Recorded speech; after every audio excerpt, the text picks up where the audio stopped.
श्री कृष्ण गोविंद हरे मुरारे, हे नाथ नारायण वासुदेवा। हरे कृष्णा।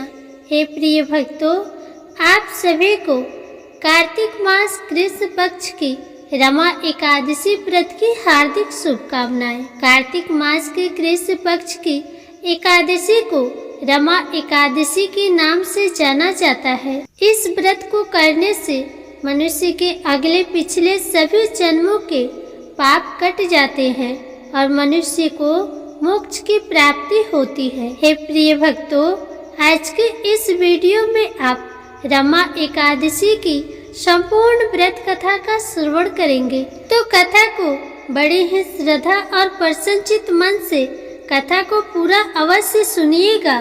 तो आइए भगवान श्री लक्ष्मी नारायण जी के चरणों का ध्यान करते हुए, गणेश भगवान का ध्यान करते हुए गणेश भगवान की कथा से रमा एकादशी की व्रत कथा का शुभारंभ करते हैं।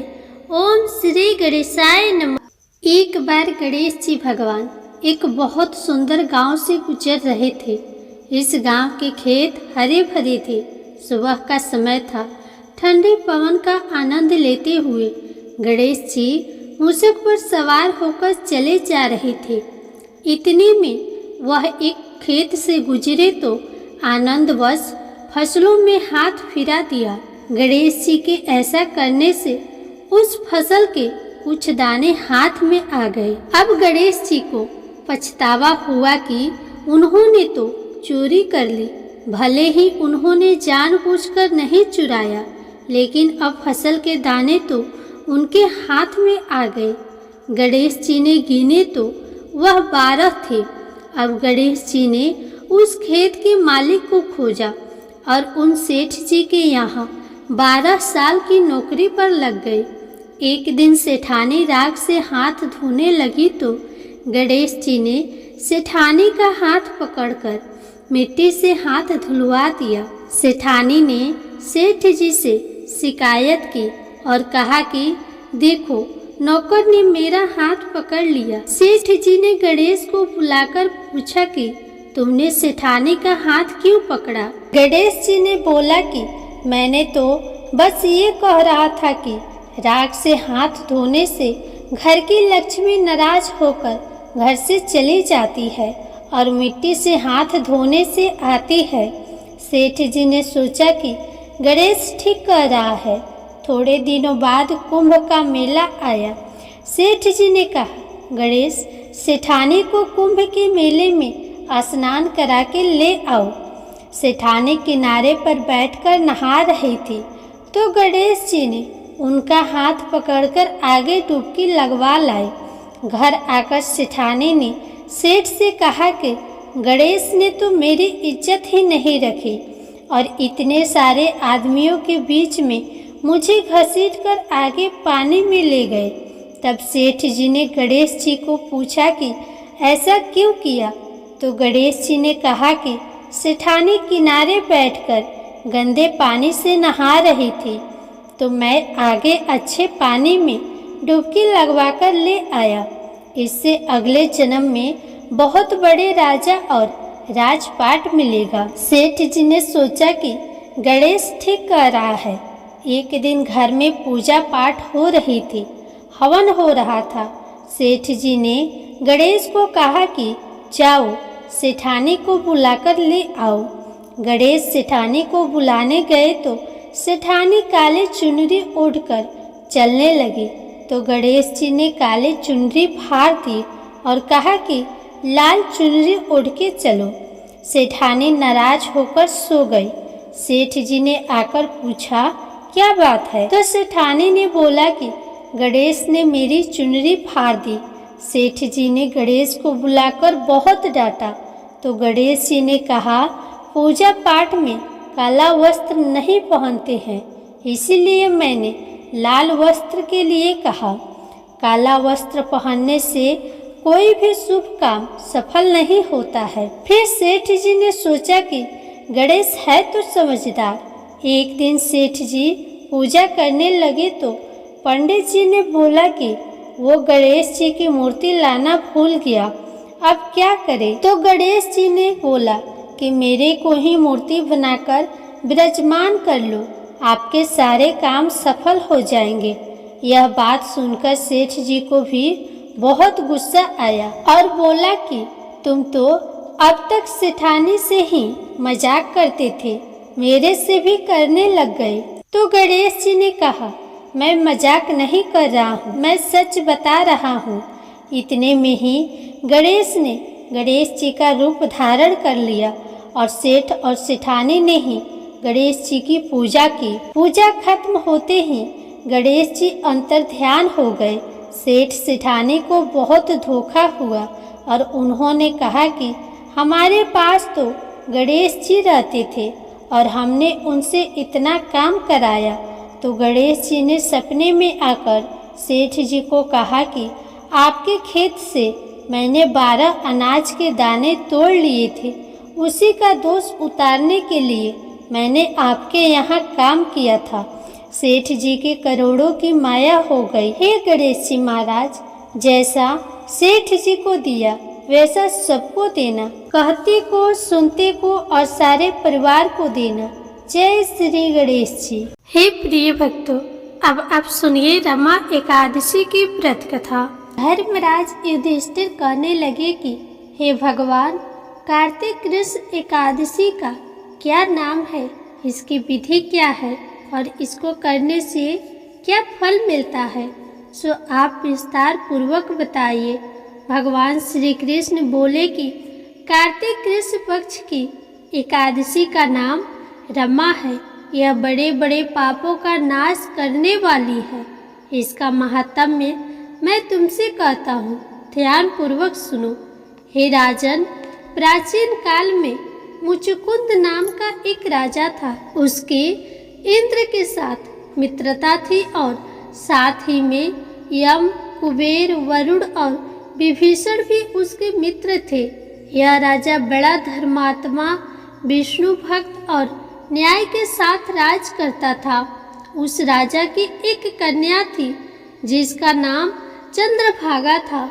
उस कन्या का विवाह चंद्रसेन के पुत्र शोभन के साथ हुआ था। एक समय वह शोभन ससुराल आया। उन्हीं दिनों जल्द ही पुण्यदायिनी एकादशी रमा भी आने वाली थी।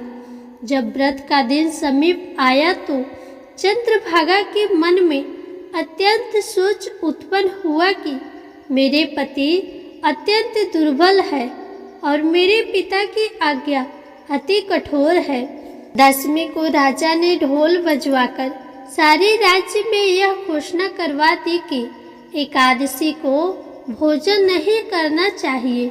ढोल की घोषणा सुनते ही शोभन को अत्यंत चिंता हुई और अपनी पत्नी से कहा कि हे प्रिय, अब क्या करना चाहिए? मैं किसी प्रकार भी भूख सहन नहीं कर सकूंगा।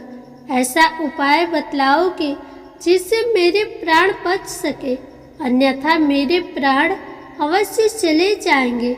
चंद्रभागा कहने लगे कि हे स्वामी, मेरे पिता के राज्य में एकादशी के दिन कोई भी भोजन नहीं करता।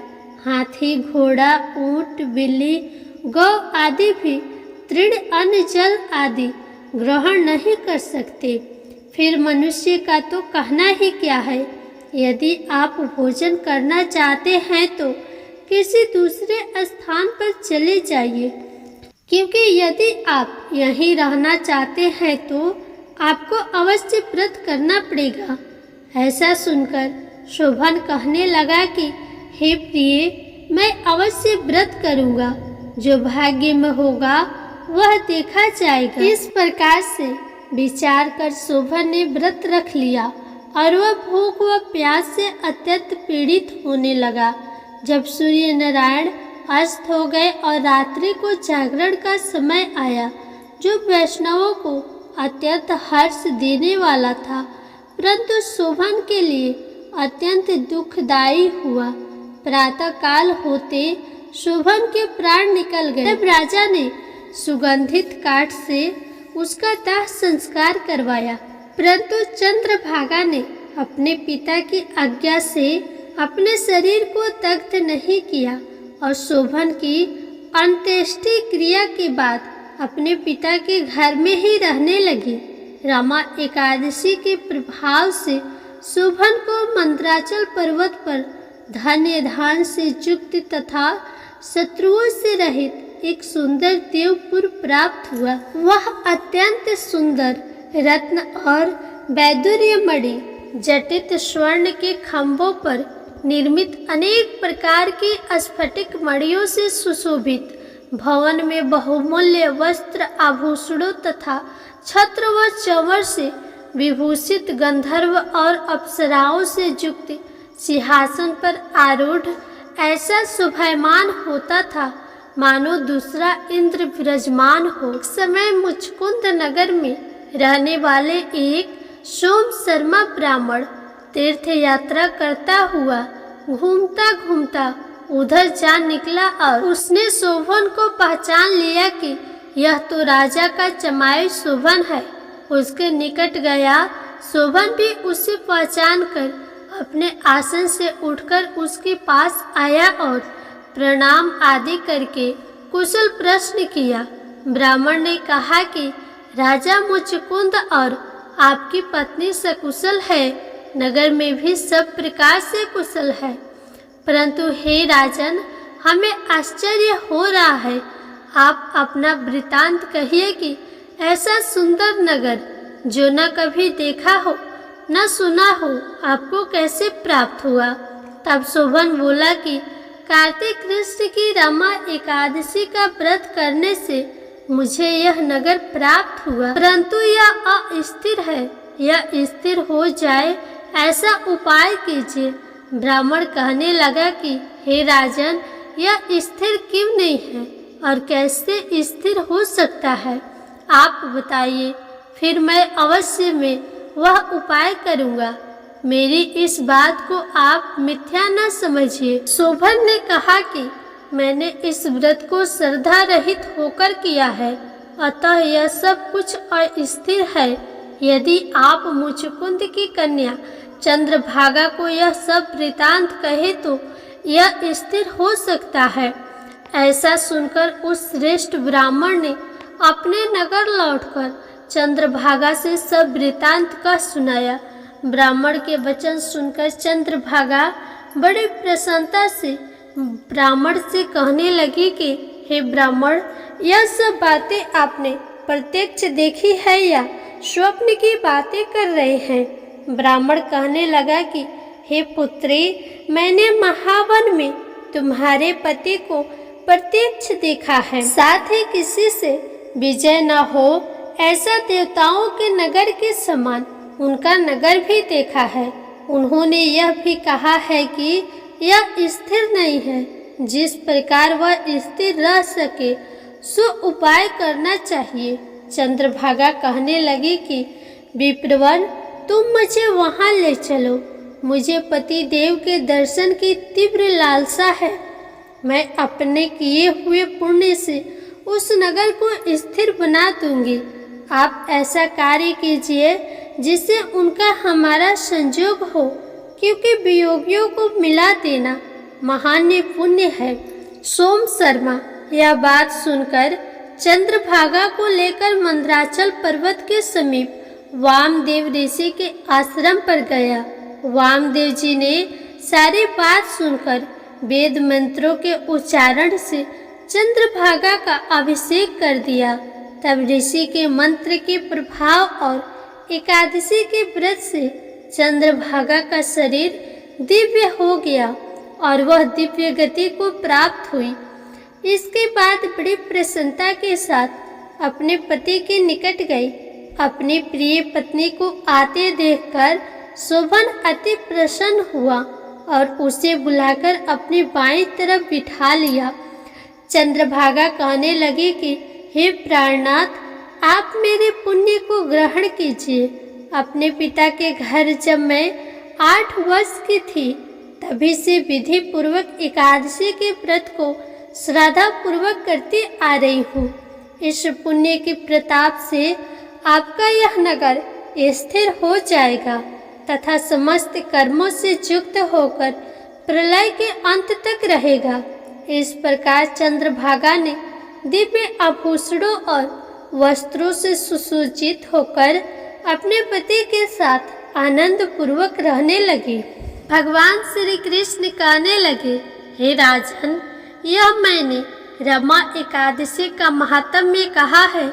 जो मनुष्य इस व्रत को करते हैं उनके ब्रह्म आदि समस्त पाप नष्ट हो जाते हैं। कृष्ण पक्ष और शुक्ल पक्ष दोनों की एकादशियां समान है, इनमें कोई भेदभाव नहीं है, दोनों समान फल देती है। जो मनुष्य इस महात्म्य को पढ़ते अथवा सुनते हैं वे समस्त पापों से छूटकर विष्णु लोक को प्राप्त होते हैं। प्रेम से बोलिए भगवान श्री लक्ष्मी नारायण की जय, एकादशी माता की जय।